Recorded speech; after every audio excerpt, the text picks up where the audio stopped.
কোরবানি ঈদে বাসের আগাম টিকিট বিক্রি শুরু। কাউন্টারে কাউন্টারে ঘরমুখ মানুষের ভিড়, কাঙ্ক্ষিত টিকিট পেয়ে সন্তুষ্ট যাত্রীরা। ঈদকে সামনে রেখে দেশের বিভিন্ন স্থানে গড়ে উঠেছে অসংখ্য গরুর খামার। ঘাটতি মেটার আশাবাদ, দেশীয় পশু দিয়ে হাটের প্রস্তুতি ব্যাপারীদের। বন্যায় বিশুদ্ধ পানির অভাবে গাইবান্ধায় ছড়িয়ে পড়েছে ডায়রিয়া।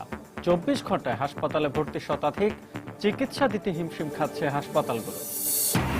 কিশোরগঞ্জে অটোরিকশা চালককে পুড়িয়ে হত্যার ঘটনায় 2 জন গ্রেফতার। পুরো এলাকায় নেমে এসেছে শোকের ছায়া, শাস্তির দাবি এলাকাবাসী ও স্বজনদের। এবং মেরামত না হওয়ায় ঢাকা বরিশাল মহাসড়কের মাদারীপুর অংশ ঝুঁকিপূর্ণ। প্রতিনিয়তই ভোগান্তি পোহাচ্ছেন যাত্রী ও চালকরা। মুখ খুলতে নারাজ সড়ক ও জনপথ বিভাগ।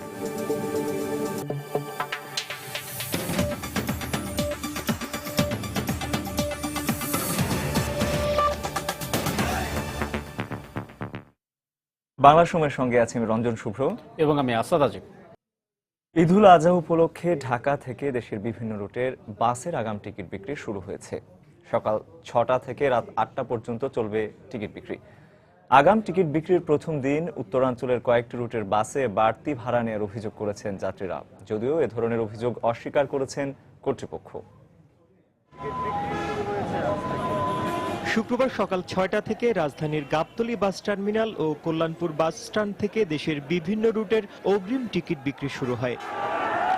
টিকিটের জন্য বাস টার্মিনালে রাত কাটানোর পর কাঙ্ক্ষিত টিকিট পেয়ে স্বস্তি প্রকাশ করেছেন যাত্রীরা। দিনাজপুর লাইনের যে আমাদের কাউন্টার যেটা লাইন ছিল দিনাজপুরের জন্য, সেটাতে আমি ছিলাম। আমি প্রথম 3 জনের পরেই টিকিট নিছি। নারায়ণগঞ্জ থেকে আসছি টিকিট কাটতে। রাত্রেবেলা একজন ছিল, আমি 2টার সময় এসে জয়েন করছে, কেবলমাত্র টিকিট পেলাম। অনেক কষ্টের পর পাইছি, তারপর আনন্দিত যে বাড়িতে যাব, সবার সাথে ঈদ করব। তবে উত্তরাঞ্চলের কয়েকটি রুটে সরকার নির্ধারিত ভাড়ার চেয়ে বেশি ভাড়া নেওয়ার অভিযোগ করেছেন যাত্রীরা।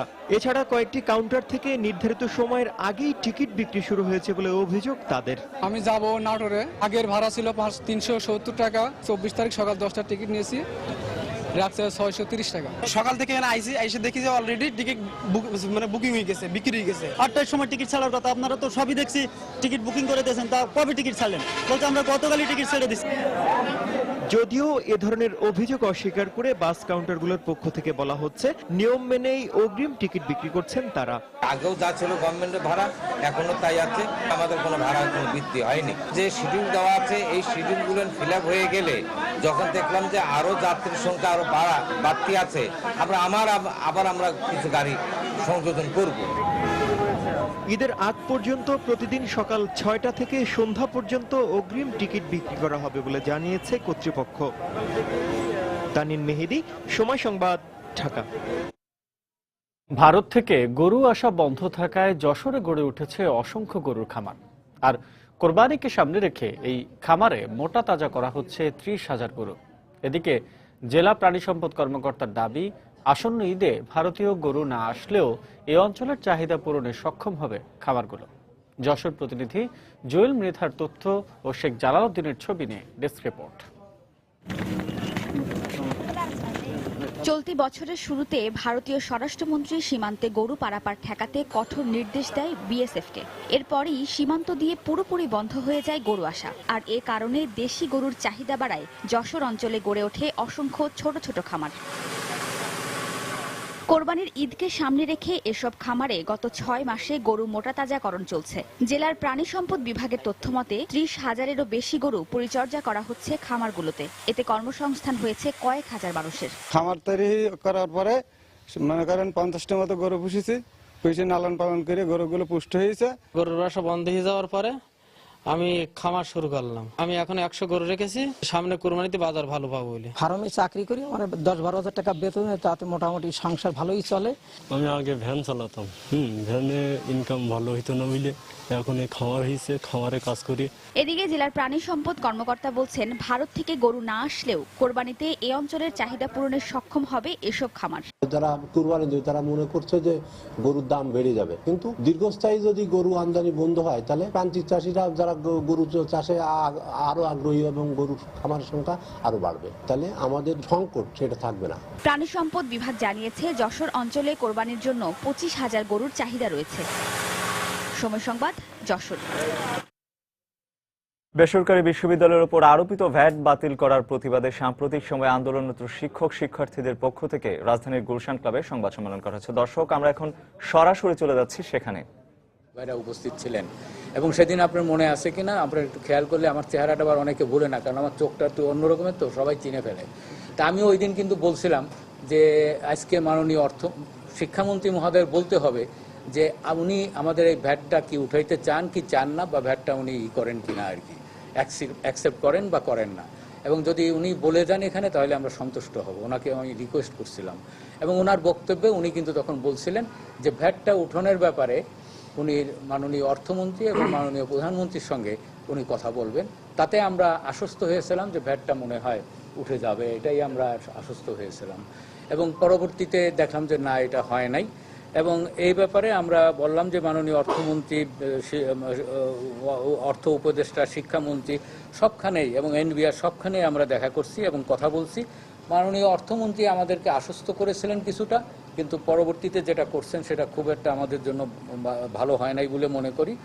এই উপরে অবস্থায় এতদিন পর্যন্ত চলে আসছিল, হঠাৎ দেখলাম যে ছাত্ররা রাস্তায় বেরিয়ে আসলো এবং রাস্তায় বেরিয়ে এসে আজকে কয়দিন ধরে তারা 2 দিন 3 দিন ধরে তারা বিভিন্ন রকমের আন্দোলন বা স্লোগান বা তাদের দাবি আদায়ের জন্য তারা আন্দোলন করতেছে। আমি ছাত্রদের উদ্দেশ্যে একটা কথা প্রথম বলতে চাই যে ছাত্রদের দাবি আদায়ের জন্য, কারণ এখন কিন্তু ছাত্রদের উপরে কিন্তু আর ভ্যাটের কোনো ইয়ে নাই, ভ্যাটের কোনো কি বলে ওইটাকে সরাসরি আরোপ নাই। কি করে দেব সেটা হলো আমাদের ব্যাপার, অর্থাৎ বিশ্ববিদ্যালয়ের ব্যাপার, অর্থাৎ ছাত্রদের উপরে কোনো কিছু নাই। তো যাই হোক, বর্তমান পরিস্থিতিতে আমরা সত্যি উদ্বিগ্ন, কারণ ছাত্রদের উপরে ছাত্ররা যেহেতু রাস্তায় বেরিয়ে গেছে, কারণ আজ পর্যন্ত আগে একবার হয়েছিল এরকম ভ্যাট নিয়ে, তখন ছাত্ররা রাস্তায় নেমেছিল কয়েক বছর আগে, এবং পরবর্তীতে আবার সে ভ্যাট উইথড্র করা হওয়ার পরে তারা আবার ফিরে আসছিল। তো মেইনলি হলো যে আমাদের যে বেসরকারি বিশ্ববিদ্যালয়গুলো, সেগুলো লেখাপড়া ঠিক মতন হয়, ওই কি বলে সেশন জট এগুলো হয় না, কারণ রীতিমতন তারা লেখাপড়া করে, আমরাও চালা যাই। ইভেন কিছুদিন আগে যে পলিটিক্যাল আনরেস্ট হয়েছিল, তখনও কিন্তু একটা ওই রকম একটা আন্দোলন শুরু হয়েছিল। আমরা কিন্তু তখন ছাত্রদের নিয়েই কথা বলেই আমরা এই আন্দোলন স্টপ করছিলাম এবং আবার ক্লাস শুরু হয়ে গেছিল। অতএব আমরা মনে করি যে ছাত্ররা তাদের লেখাপড়া ঠিক মতন করবে, তারা ক্লাসে আসবে, এটা আমরা আশা করি। আমাদের এইটাই আমার ইয়ে। এবং ছাত্রদের যে যদি কোনো কিছু থাকে, ছাত্ররা খুব শান্তিপূর্ণভাবে আলোচনা করে সেটা সলভ করতে পারে। তবে একটা জিনিস সেটা হলো যে এখন কিন্তু ভ্যাটটা বর্তাইছে হলো বিশ্ববিদ্যালয়ের উপরে, বিশ্ববিদ্যালয়ের উপরে। এখন কথা হলো যে বিশ্ববিদ্যালয় কিন্তু ট্রাস্ট কর্তৃক পরিচালিত, ট্রাস্ট অ্যাক্ট এবং ট্রাস্ট বোর্ড কর্তৃক পরিচালিত। সাধারণত ট্রাস্টের উপরে কোনো ভ্যাট বা কোনো কিছু কর বা প্রযোজ্য নয়, কর বা ট্যাক্স, ইংরেজিতে বলে ট্যাক্স, কর প্রযোজ্য নয়। কিন্তু তাও কিন্তু আমরা কিন্তু বাড়ি ভাড়া যেটা দিই, তাতে কিন্তু 4.5% মনে হয় ভ্যাট আমরা বাড়ি ভাড়ার সময় দিই, কারণ সবার তো বিল্ডিং নাই, সবার তো নিজস্ব ভবন নাই, ক্যাম্পাস নাই। আমাদের বেনজির সাহেব বিরাট ক্যাম্পাস আমার নিয়ে গেছিলো দেখাইতে, সে বিরাট ব্যাপার আর কি। যাই হোক, ওনাদের আছে এরকম কয়েকটা ইউনিভার্সিটির, তাদের আছে নিজেদের। তা আমরা কিন্তু ভ্যাটটা দিই, ওই বাড়ি যে ভাড়া নিই সেই বাড়ি ভাড়ার উপরেও আমরা ভ্যাটটা দিই। এখন ট্রাস্ট ভ্যাটটা দেবে কিনা বা দেয়া উচিত কিনা, সেটা আমাদের সরকার বিবেচনা করবে। আমরা সরকারের কাছে সেই অনুরোধটা জানাচ্ছি যে সরকার এটা বিবেচনা করবে যে ভ্যাটটা দেয়া আমাদের জন্য সঠিক কিনা। কারণ ট্রাস্ট কি করে ভ্যাট দেবে? আর ভ্যাট তো সাধারণত হয় হলো যারা সুবিধা নেয়, অর্থাৎ ভোক্তাদের উপরে। তো সেই ভোক্তা কি আমরা না ভোক্তা কারা, সেটা সরকার দেখবে, দরকার হলে আইন পরিবর্তন করবে, করে এটাকে যদি আমাদের উপর দিতে হয় দেবে, কোনো অসুবিধা নাই। তো আমরা এটা সম্পূর্ণ সরকারের উপরে ছাড়তেছি। দরকার হলে সরকার প্রধান এবং অর্থমন্ত্রী, ওনাদের সঙ্গে আমরা দেখা করব, সরকার প্রধানের সঙ্গে দেখা করব, দেখা করে এই বিষয়ে আমরা আলাপ আলোচনা করব। আমি এইটা মনে করি আর কি। সেটাও পরের কথা, শেষ হোক। আমি মানুষটা কিন্তু খুব সাদা, আমার এত প্রশ্ন জিজ্ঞাসা করলে ঘাবড়াই যাবো। আচ্ছা, যেটা এনবিআর প্রজ্ঞাপনটা দিছে, এই প্রজ্ঞাপনটা আমার মনে হয় এনবিআর চিন্তা ভাবনা, কারণ এনবিআর হলো আসল, সরকার কিন্তু অন্য জিনিস। এই ব্যাপারে, ভ্যাটের ব্যাপারে, ট্যাক্সের ব্যাপারে, করের ব্যাপারে, এটা কিন্তু এনবিআর হলো আসল, তারা আইন কানুন ভালো জানে। এখন ভ্যাটটা যে দেবে, এনবিআর যে প্রজ্ঞাপন জারি করলো যে ট্রাস্ট দেবে, ট্রাস্টি বোর্ড দেবে, এটা কেমনে দেবে? ট্রাস্টি বোর্ড তো এখানে ভোক্তা না, তা ট্রাস্টি বোর্ড কেমন? এটা তাদের চিন্তা করা উচিত, চিন্তা করে তারপরে এই প্রজ্ঞাপনটা জারি করলে ঠিক হতো মনে হয়। এখনো যদি তারা বলে, কারণ ভ্যাটের যে সংজ্ঞা, সেই সংজ্ঞা অনুযায়ী ভ্যাট দেবে হলো যারা সেবা নেয়, ভোক্তা যারা তারা নেয়। আমরা তো এখানে সেবা নিই না, অতএব সেটা দরকার হলে তারা চেঞ্জ করে দিতে হবে, অসুবিধা নাই। হ্যাঁ, যেরকম সোনারগাঁ হোটেলে আমরা খাইতে গেলে বড়টার কথা কইলাম কেন, এটা ভালো শোনায় আর কি, ছোট রেস্টুরেন্টের কথা বললাম না। সেইখানে খাইতে গেলে ওই নিচে দিয়ে লেখা থাকে ভ্যাট এত%, তাতে এত টাকা। কার কাছ থেকে নেয়? আমার কাছ থেকে নেয়, কারণ আমি এখানে ভোক্তা, আমি সুবিধা নিচ্ছি বিধায়, সুবিধা মানে সার্ভিসটা নিচ্ছি, সেবাটা নিচ্ছি বিধায় আমার কাছ থেকে নেয়। তো এইখানে আমি তো সেবাটা নিচ্ছি না, সেবা নিচ্ছে কিন্তু ছাত্ররা, কিন্তু তাদের উপরে দেয়া হয় নাই, দেয়া হয়েছে আমাদের উপরে। এখন এটার ব্যাপারে এনবিআর কি করবে সেটা এনবিআর দেখুক, এনবিআর সেটা দেখে ব্যবস্থা নেই। আর তারপরে হলো যেভাবে ছাত্রদের টিউশনের উপরে দরকার নেই ছাত্রদের, আর ছাত্রদের প্রতি 2 দিন ধরে তারা যে আন্দোলন করছে সেখানে দেখা যাচ্ছে ছাত্ররা কিন্তু খুব হ্যাঁ, তারা রাস্তা বন্ধ করছে, রাস্তা বন্ধ করে একটা জনদুর্যোগ না কি বলে, জনদুর্ভোগ সৃষ্টি করছে। এটা অত্যন্ত দুঃখজনক। এটা না করেও শান্তিপূর্ণভাবে তারা করতেছিল, সেটা অন্তত গাড়ি ঘোড়া চলে এরকম একটু ব্যবস্থা করলে কোনো অসুবিধা। বিদেশেও কিন্তু হয় এরকম, উন্নত দেশগুলোতে যে গাড়ি চলতেছে, সব চলতেছে, আবার আন্দোলনও চলতেছে, আবার বিক্ষোভও চলতেছে। সেরকম ধরনের, যেহেতু আমাদের ছাত্ররা খুব নিয়মতান্ত্রিক অনুযায়ী চলে আমাদের এই পাবলিক প্রাইভেট বিশ্ববিদ্যালয়, অতএব তাদেরকে সেটা মেনে চললে আরো ভালো হইতো বলে আমি মনে করি। তো যাই হোক, সেখানে কিন্তু যেটা দেখা গেছে যে ছাত্রদের উপরে কিছু পুলিশের বা আইন শৃঙ্খলা বাহিনীর কিছুটা অ্যাটাক হয়েছে বা হয়েছে। এটা কিভাবে হয়েছে, কি হয়েছে বা কি, সেটা হয়তো আমরা দেখি নেই, বুঝি নেই, তবে আমরা যেটা কাগজে দর্শক, আন্দোলনরত শিক্ষক শিক্ষার্থীদের পক্ষ থেকে রাজধানীর গুলশান ক্লাবে সংবাদ সম্মেলন করা হচ্ছিল। আমরা এতক্ষণ সরাসরি ছিলাম সেখানে। চলে যাচ্ছি পরের সংবাদে। বছরের শুরুতে ভারতীয় স্বরাষ্ট্রমন্ত্রীর নিষেধাজ্ঞার কারণে সীমান্ত দিয়ে গরু না আসায় দেশীয় পশু দিয়েই কোরবানির হাট জমজমাট রাখার প্রস্তুতি নিয়েছেন চট্টগ্রাম অঞ্চলের ব্যাপারীরা। ইতোমধ্যে রাজশাহী, কুষ্টিয়া, চাঁপাইনবাবগঞ্জ থেকে গরু আসতে শুরু করেছে। অপরদিকে 231টি গরুর হাটের নিরাপত্তা নিশ্চিত করতে কাজ শুরু করেছে পুলিশ। বিস্তারিত জানাচ্ছেন কমল দে।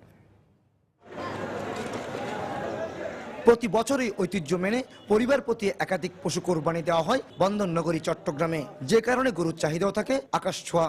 আর বিপুল এই গরুর চাহিদা মেটানো হয় প্রতিবেশী দেশ ভারত থেকে আনা গরু দিয়ে। কিন্তু গত 6 মাসের বেশি সময় ধরে নিষেধাজ্ঞার কারণে ভারতের গরু আসা বন্ধ রয়েছে। ফলে সংশয় দেখা দেয় পর্যাপ্ত কোরবানির পশু পাওয়া নিয়ে। কিন্তু সময় গড়ানোর সাথে সাথে সেই সংশয় কাটতে শুরু করেছে। ভারতের গরু টুর সব আসতেছে, দামওয়ালাদের সীমিতের ভিতরে আছে, আইসে আগের থেকে সীমিতের ভিতরে আইসে, কোনো অভাব পড়বে না। দেশি বিদেশি যত কিছু কোন চট্টগ্রামের জন্য, সারা বাংলাদেশের জন্য কোনো সমস্যা হবে না। গরু এখন যে সমস্ত যে পালছে, ইন্ডিয়াতে গরু না আসে তো বাংলাদেশে কিছু পয়সা পাইবে। এখন তো আগের মতনই আছে, সামনে একটু বাড়তে পারে। কোরবানির দিন যতই ঘনিয়ে আসবে হাটগুলোতে গরু আসা ততই বাড়বে বলে জানান হাটের ইজারাদার। গরু তো এখন আস্তে আস্তে কিছু কোরবানের টাইম ঘনে আসলে ইনশাল্লাহ আরো বেশি আসি যাবে আশা করি। আমাদের চাহিদা মোটামুটি আশা করি ফিল আপ হবে, ইনশাল্লাহ গরু আসতেছে, এখন আরো আসবে। এবার জেলার 15টি উপজেলায় 221টি পশুর হাট বসছে।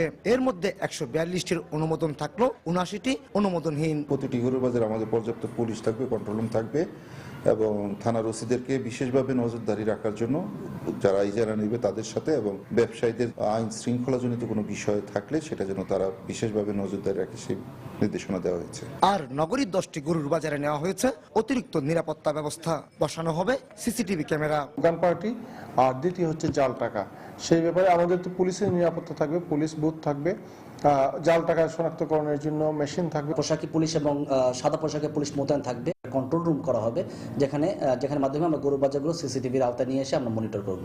গত বছর কোরবানির ঈদে বৃহত্তর চট্টগ্রামে 4.5 লাখের বেশি পশু কোরবানি দেওয়া হয়। কমল দে, সময় সংবাদ, চট্টগ্রাম। বন্যায় বিশুদ্ধ পানির অভাবে গাইবান্ধায় অস্বাভাবিক হারে বেড়ে গেছে ডায়রিয়া আক্রান্তের সংখ্যা।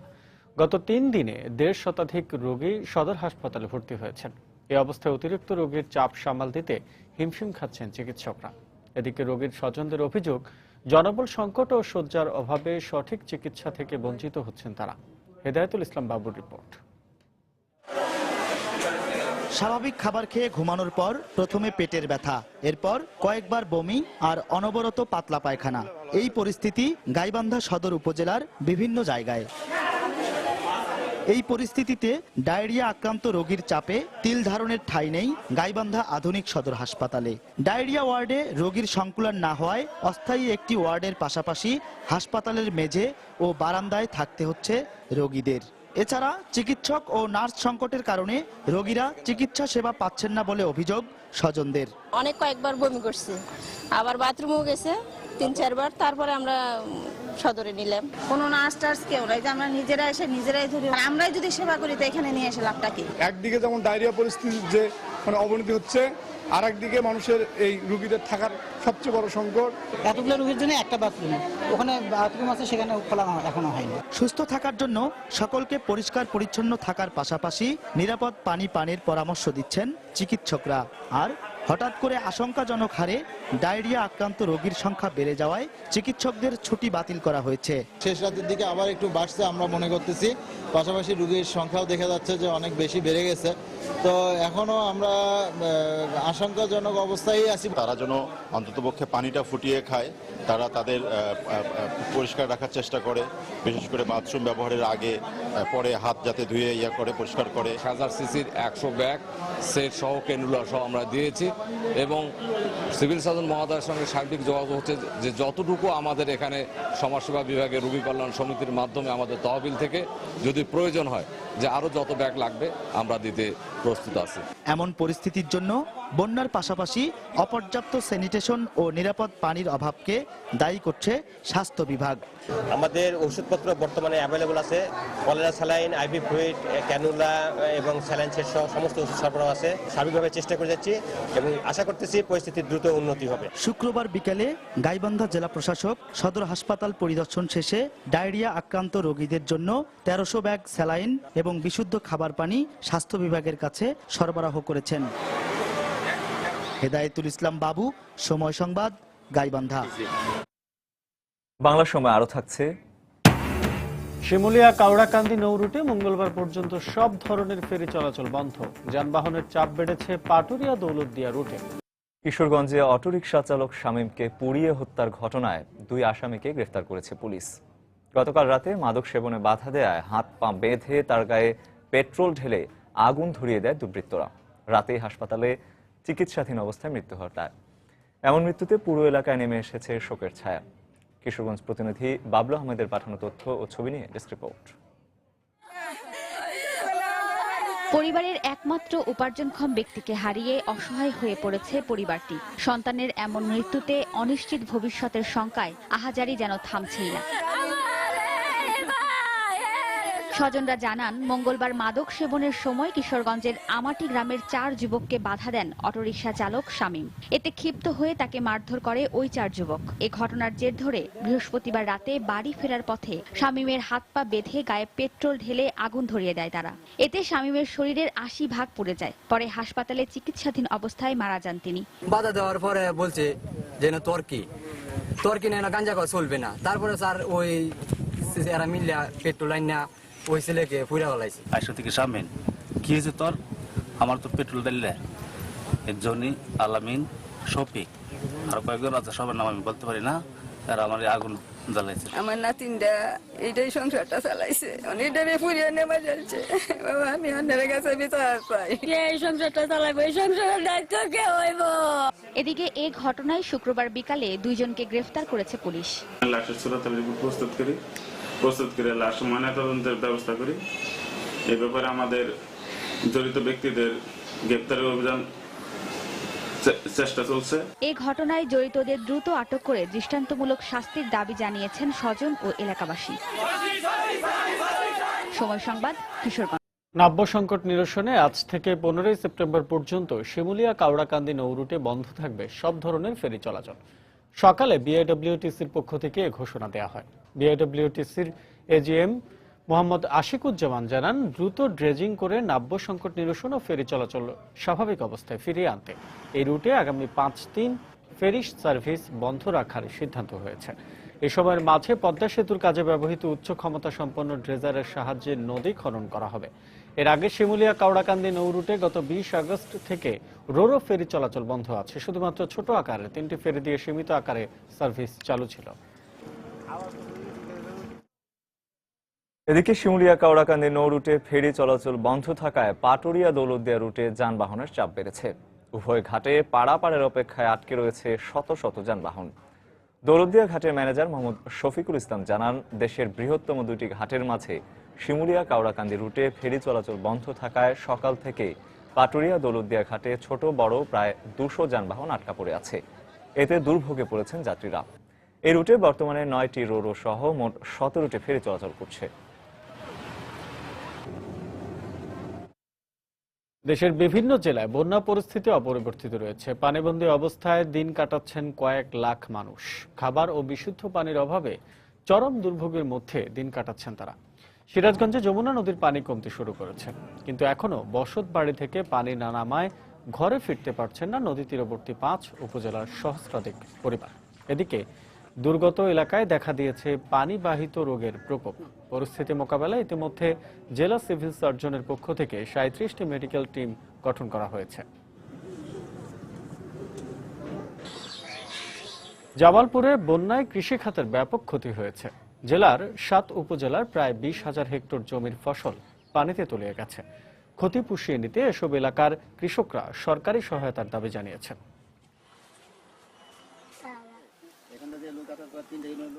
শরীয়তপুরের 4টি উপজেলায় এখনো রয়েছে তীব্র জলাবদ্ধতা। পানিতে তলিয়ে গেছে ঘরবাড়ি, ফসলি জমি সহ জেলার গুরুত্বপূর্ণ সড়ক। এতে বিঘ্নিত হচ্ছে সাধারণ মানুষের চলাচল। এদিকে সকালে ভোজেশ্বর ইউনিয়নের উপসী গ্রামে বন্যার পানিতে ডুবে 13 মাস বয়সী এক শিশুর মৃত্যু হয়েছে।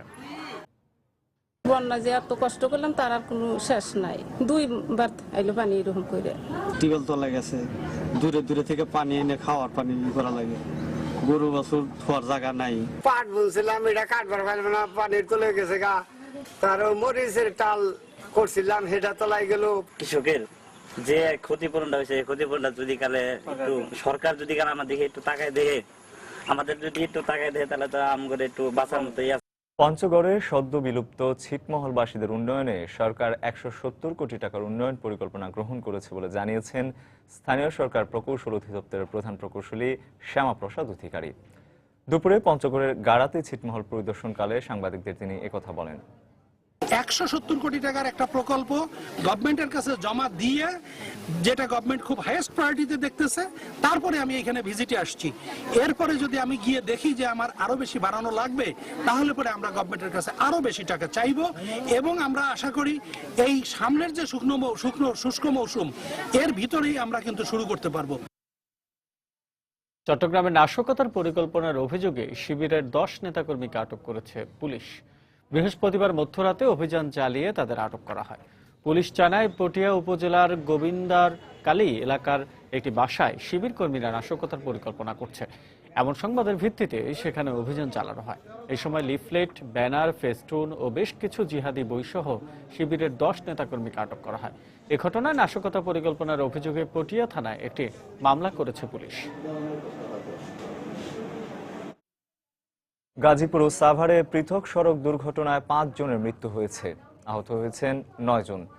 সকালে ঢাকা ময়মনসিংহ মহাসড়কের গাজীপুরের নয়নপুর এলাকায় একটি যাত্রীবাহী বাস পেছন থেকে একটি সিএনজি অটোরিকশাকে ধাক্কা দেয়। এতে ঘটনাস্থলে অটোরিকশার 2 যাত্রী নিহত হন।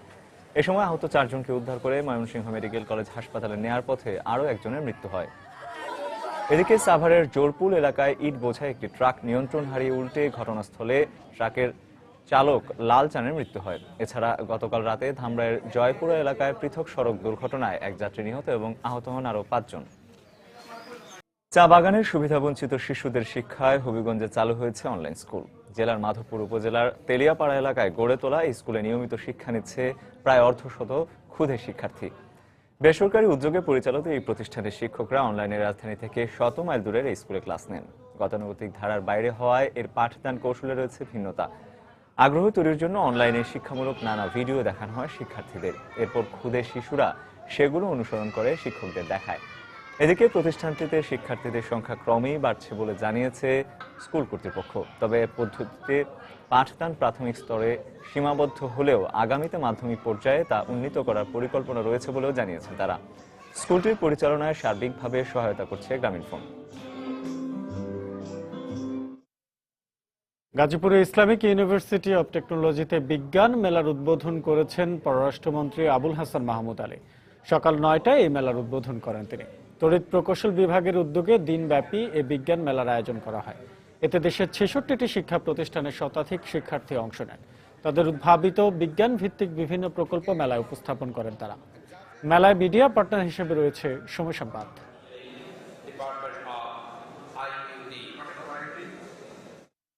বাংলা সময়ের পর্যায়ে শীর্ষ সংবাদ জানিয়ে দিচ্ছে আরেকবার।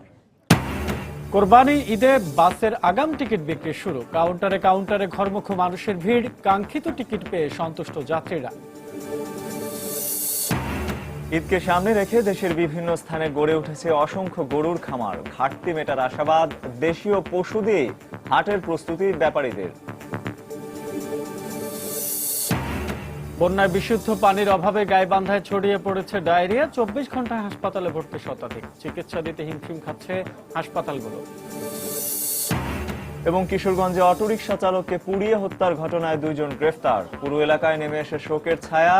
শাস্তির দাবি এলাকাবাসী ও স্বজনদের। এই ছিল বাংলা সময়। যে কোনো খবর পেতে ভিজিট করুন সময়নিউজ.tv। এছাড়া এই মাত্র পাওয়া খবর আপনার মোবাইলে পেতে SMS করুন *SN লিখে পাঠিয়ে দিন 16242 নম্বরে। সঙ্গে থাকুন সময়।